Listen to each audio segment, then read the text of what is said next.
أعوذ بالله من الشيطان الرجيم. بسم الله الرحمن الرحيم. والتين والزيتون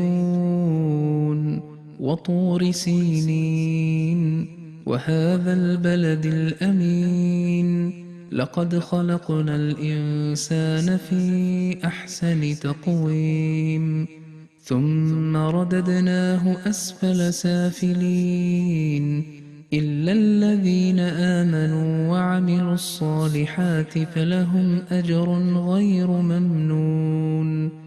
فما يكذبك بعد بالدين؟ أليس الله بأحكم الحاكمين؟